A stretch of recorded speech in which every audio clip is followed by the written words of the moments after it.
Yeah, yeah. So I mean, obviously, it's I all the am, and my name is Lee Wesley. Obviously, Christian name was Lee Wesley. Was given to me by my grandfather actually. But So what's so the yeah. story with your grandfather? Did he help you out? Yeah, you were saying something about that. He was like, because I remember I was Oh talking. no, I moved with my grandfather at 10 to London. My parents were going through a divorce, and it wasn't like just pick one who you want to live with. I've got one sister. So from the I was raised in Nottingham, very nice green Robin Hood country. And when my parents went through, it's more of a family thing.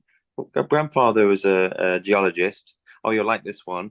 If you want to talk about fake it till you make it. So he was a geologist.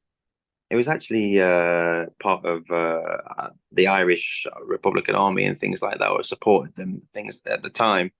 So he was well known. So he was a geologist. He took an address back then. If you wanted to seek investment, you wrote it, yeah. So he was actually also a doctor, and he took number one Knightsbridge. Now, number one Knightsbridge is one of the most prestige addresses in London. Knightsbridge is where Harrods is, just around the corner from the Queen, and he had number one. But what it was like a broom cupboard. It was you couldn't even lay down in it. I mean, you could probably just lay in it. So it's not like this big address, but on paper it is number one Knightsbridge. So he started writing letters for investment. Dr. Thomas Jack Andrews seeking investment, and they're like, "Oh wow, number one at Knightsbridge. We've got to give this guy the money." So he actually, but no one questioned it, but he gave it to him on the address and things like that. Especially back in the day, there was no Google, there was no So, right. so he was a geologist miner. My father became a miner as well. Went to South America to start mining and things like that. And that's where the money was for Central America, which is why we ended up, and he called it at the time the Diamond Group. Yeah, they weren't doing diamonds. They were doing what would be considered semi-precious metals today, if you like, because of the nickel and things and what do you call it, cobalt, etc. That's used more and more because now there's a semi-precious metals market. There wasn't back then, but now it's used. So it was in mining, and that's where the money was for Central America for the Blue Diamond Group. So that's how the Blue Diamond came around like that.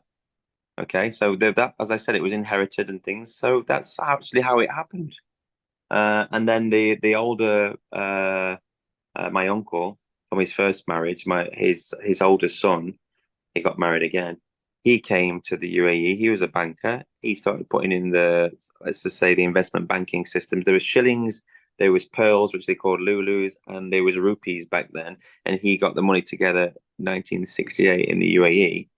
So yeah, that's mainly the story. So that's where the banking side thing came from.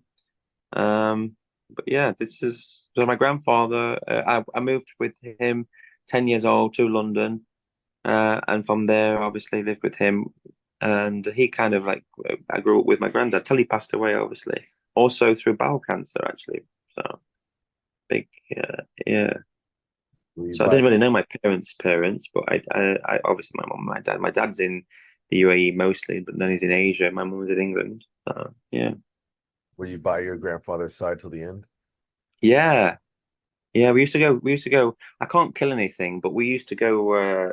If you like hunting, I had my own pump action, which I couldn't do it. He actually gave me the gun on the. I never really fired it, not at any animal because I can't do that. And he gave me the gun, but it was his thing. They're a different breed back then.